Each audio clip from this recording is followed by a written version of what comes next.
Hello, I've decided to remake this video. I removed the previous video response to Archbishop Gregory and his attack on the Shroud of Turin. Now, this is a response to his short video called Why the Shroud of Turin is False. He said it was made up by the Roman Catholics in the 15th century, but in the video, he didn't give any evidence or argument supporting that claim. He said it's fake, but he said nothing about all the evidence indicating its authenticity. He said it's totally unorthodox, fake, but in the video he didn't prove that it's fake and unorthodox. He said that those who believe it are mistaken, but that's his opinion. What is he going to do with all the evidence for its authenticity? He said the shroud is a negative or a positive, but this contradicts his earlier claim in the same video that the shroud was invented by the Roman Catholics in the 15th century because it's a negative.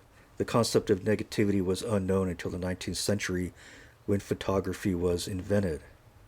And people should know that the Shroud of Turin was proven not to be a painting or a forgery.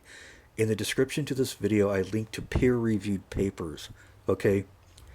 He said heretics don't even imagine that they have anything right. They're all messed up in their brains. I don't understand what he meant there, okay?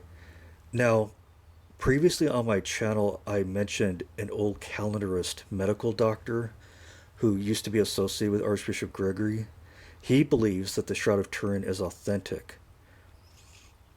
And the Orthodox priest and theologian who is now deceased, Father Thomas Hopko, believed it may be authentic. In the description, I linked to a talk given by Father Thomas on the Shroud of Turin. And also, I want people to understand that the shroud was not always known as the Shroud of Turin. It didn't end up in Turin until 1578. It was known as the Mandeleian image of Edessa. Eusebius discussed it in 325 AD with a letter to the king of Akbar. Eusebius, a Christian historian, was at the Council of Nicaea and had access to good sources at his disposal. We also have the Hungarian Prayer Codex, generally dated to between 1192 and 1195, which has an image that is handwritten that matches point for point the Shroud of Turin down to the anatomical condition of the body, long before the shroud's appearance in Turin. The Christ Pantocrator icon of 550 AD might be based on the shroud image. There are about 180 points of congruence. Now, I received this response from the old calendar's medical doctor when I asked him about the shroud. He said, quote, "Yes, I believe the Shroud of Turin to be authentic.